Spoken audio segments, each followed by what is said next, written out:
ওকে, আমরা আজকে যেটা আলোচনা করব গ্রামার থেকে, ক্লাস 9-10-এর যে গ্রামার, একদম সহজ যে গ্রামারটা, সেটা দিয়ে আজকের ক্লাসটিতে আলোচনা হোক। সেটার নাম হচ্ছে ট্যাগ কোশ্চেন। এটা কি আমরা আগে পরে করেছিলাম? হ্যাঁ, তারপরে কতটুকু করছিলাম? এটাই করবো না অন্যটা করব? এটা কি শেষ হয়েছিল, বা এটা আমরা পড়িও নাই আর? হ্যাঁ, এটাই। আচ্ছা, ঠিক আছে। তাহলে ট্যাগ কোশ্চেন, এই ট্যাগ কোশ্চেন জিনিসটা আসলে কি বলছিলাম? ট্যাগ কোশ্চেন জিনিসটা কি? ট্যাগ কোশ্চেন হচ্ছে কোন একটা কোশ্চেনকে সংক্ষিপ্তভাবে প্রকাশ করা। সংক্ষিপ্তভাবে কি? সংক্ষিপ্তভাবে প্রকাশ করা, প্রকাশ করা। সেটাতে কিসে? প্রশ্নকে, তাকে প্রশ্ন। যেমন, তুমি কি বাজারে যাবা? এটা পুরো প্রশ্ন, ঠিক না? তুমি কি বাজারে যাবা, কিন্তু এইটারে যদি যাবি মানে ইয়েস অথবা নো, যাবে, এই ছোট যাবে কথাটার জন্যই হচ্ছে আমাদের এই ট্যাগ কোশ্চেনটা প্রয়োজন হয়। তো এই ট্যাগ কোশ্চেন শেখার আগে তোমাদের যেটা জানতে হবে সেটা হচ্ছে সাহায্যকারী ভার্ব। সাহায্যকারী ভার্ব। এখন এই সাহায্যকারী ভার্বকে আমরা চিনি। সাহায্যকারী ভার্ব কয়টা আছে? 24টা। কয়টা আছে? 24টা। কি কি? এম, ইজ, আর, তারপরে ওয়াজ, তারপরে আছে ওয়ার, এগুলো আমরা কি জানি না। তারপরে হচ্ছে হ্যাভ, কি আছে? হ্যাজ, হ্যাড, তারপর আছে শ্যাল, তারপর হচ্ছে শুড, তারপর আছে উইল, তারপর আছে উড, তারপর আছে মে, পাঁচ হচ্ছে মাইট, তারপর হচ্ছে ক্যান, কুড, তারপর হচ্ছে মাস্ট, এগুলোর নাম শুনছি না আমরা? মাস্ট। তারপর হচ্ছে need to, need to, dare to, dare, dare to, use to, used to, ought to, ought to. তাহলে তো 24টা কত হয় নাই? তুমি বলো 24টা হয়েছে। ওড টু, তুমি তো গোনাও পারো না তাহলে। You dare to, use to, ought to, তারপরে হচ্ছে ডু, ডাস, ইভেন হচ্ছে ডিড। ওকে, এখানে দেখো 24টা সাহায্যকারী ভার্ব আছে। এই 24টা সাহায্যকারী ভার্ব আমাদের মুখস্থ থাকতে হবে যদি আমরা ট্যাগ কোশ্চেন করতে চাই, ঠিক আছে? এবং এই ভার্ব শুধু এইটা না, অনেক গ্রামারে আমাকে দরকার। যেরকম কালকে ওদের আরেকটা গ্রামার পড়েছিলাম, ওই গ্রামারটাও এইটা দরকার হয়েছিল, ঠিক আছে? Interrogative to affirmative to interrogative. So এইখানে আমরা ট্যাগ কোশ্চেন যেহেতু শিখতেছি, তাহলে আমাদের এই 24টা জানতে হবে। এবং এটার প্রথম নম্বর রোলটা দেখো আছে। আচ্ছা, সাহায্যকারী ভার্ব যুক্ত, সাহায্যকারী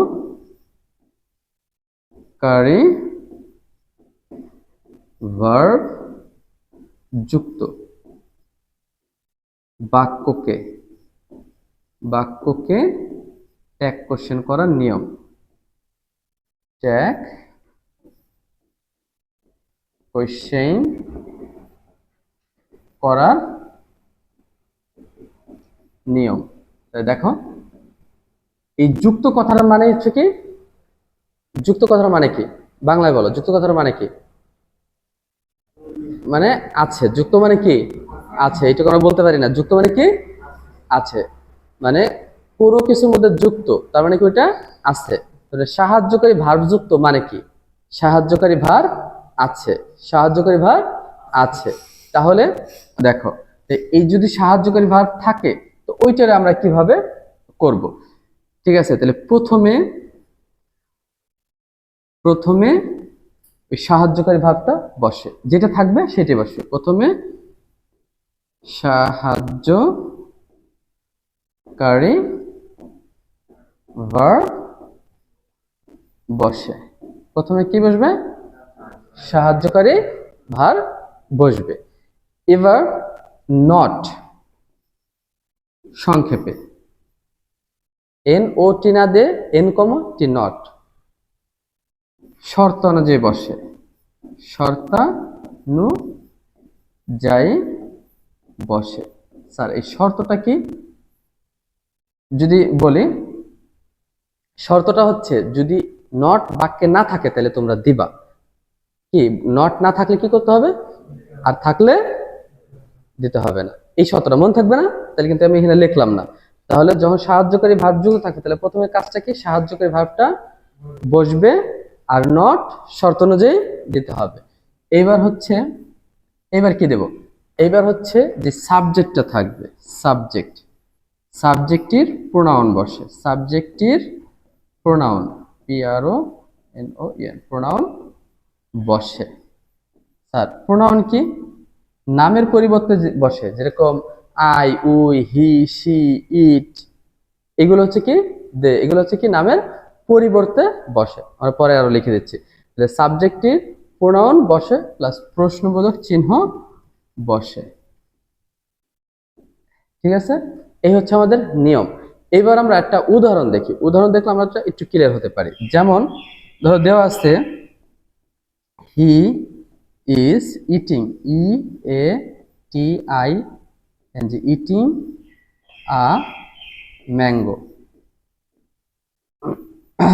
দিয়ে এরকম দিয়ে এটা দিয়ে দিচ্ছে। ঠিক আছে, এখন এইটা করতে হবে, ট্যাগ কোশ্চেন করা লাগবে। তো এইটা ট্যাগ কোশ্চেন আমি কিভাবে করবা, দিলা নিচে সমান চিহ্ন দিলা। এখন প্রথমে দেখো এটা কি সাহায্যকারী ভার্ব যুক্ত কিনা, দেখো তো এটা কি সাহায্যকারী ভার্ব যুক্ত, কি আছে বলো তো, সাহায্যকারী ভার্ব কি আছে, ইজ।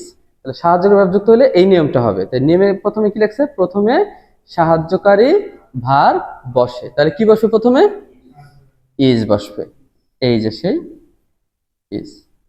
ওকে, তারপরে কি বসবে বলছে, নট শর্ত অনুযায়ী। তাহলে নটের শর্ত কি, নট কি আসেনি এখানে, তাহলে নটটা কি করতে হবে, বসবে। তাহলে এই যে এন কমা টি হইছে। তারপরে কি বসবে দেখো তো, সাবজেক্টের প্রোনাউন। তাহলে সাবজেক্ট মনে রাখবা, সাহায্যকারী ভার্বের আগে যে শব্দটা থাকে ওইটাই কি, সাবজেক্ট।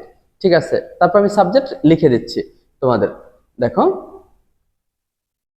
এটা হচ্ছে সাবজেক্ট। সাবজেক্ট কি, আই, উই, তারপর হচ্ছে ইউ, দে, তারপরে হি, তারপরে সি, ইট, আর কোনো কিছুর নাম, এগুলোর সাবজেক্ট বলে। আর এই নামের পরিবর্তে যেগুলো বসে এগুলোর আরেকটা কি বলে, প্রোনাউন বলে। কি বলে, প্রোনাউন। আর নামকে নাউন বলে, নামকে কি বলে, নাউন বলে। ঠিক আছে, তাহলে নাম থাকলে এই প্রোনাউনটা দিতে হবে, নাম থাকলে কি দিতে হবে, প্রোনাউন। যেমন ব্যক্তি যদি ছেলে হয় তাহলে হি দিতে হয়, মেয়ে হইলে কি দিতে হয়, সি দিতে হয়, অনেক বোঝাইলে কি দিতে হয়, দে, অনেক কিছু বোঝালে কি দিতে হয়, দে। আর বস্তু বা প্রাণী বোঝালে কি দিতে হয়, ইট, বস্তু বা কি, প্রাণী। কি মন থাকবে না, তারপর আমি আরো লিখে দিব। ঠিক আছে, এখন তাহলে আমরা এখানে প্রোনাউন কোনটা পেয়েছি, হি, হি তো নিজেই প্রোনাউন, ঠিক না, তাহলে হিটা আমরা এখানে দিয়ে দিলাম, দিয়ে দিছি। তারপরে কি দিতে বলছে দেখো তো, প্রশ্নবোধক চিহ্ন, এই যে চিহ্ন, এইটা আমাদের অ্যান্সারটা হয়ে গেছে। কি আমরা কি এখন পারবো, হ্যাঁ শিওর। আচ্ছা আমি যদি এখন একটা করতে বলি, আমাকে তোমরা এখানটাই বলো। আচ্ছা তাহলে এই উদাহরণটা আমরা কেটে দিই।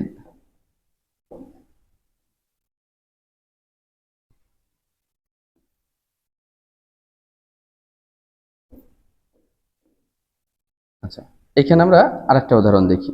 ঠিক আছে, ধরো উদাহরণ এটা, people, PEOPLE, people can help us, help me দিদি, পিপল ক্যান হেল্প মি, জনগণ আমাকে সাহায্য করতে পারে। আচ্ছা বলো এটা কি, কি হবে অ্যান্সারটা, আগে দেখো এটা সাহায্যকারী ভার্ব আছে কিনা, কোনটা আছে, ক্যান আছে। তাহলে এখন গঠনের প্রথমে কি বলছে, প্রথমে সাহায্যকারী, তাহলে কি বসাবো আমি প্রথমে, আচ্ছা দিলাম ক্যান, এরপরে নট নাই, যে কারণে আমরা নট দেব। ক্যানের সাথে নট যোগ করতে হলে এন তো আছে, এই জন্য ক্যান্ট। ওকে, আচ্ছা দিয়ে দিলাম ক্যান নট। এরপরে সাবজেক্টের প্রোনাউন, সাবজেক্ট কে আছে, এর সাবজেক্ট কে, পিপল। এখন পিপল মানে কি, জোরে বলো, পিপল মানে কি? পিপল মানে জানি না, তো জোরে বলো, পিপল মানে কি? জনগণ। এখন এই জনগণ একজন না অনেকজন? তো অনেক হলে কি বসাতে বলছিলাম, জোরে, দে। কি বসাতে বলছিলাম? এই তো, দে। এখন কি বসাবো প্রশ্ন মধ্যে? এই তো হয়ে গেছে। তো অনেক কঠিন, হ্যাঁ, পারবো? আচ্ছা, এবার আরেকটা দেখি, এটা কি করো। আচ্ছা,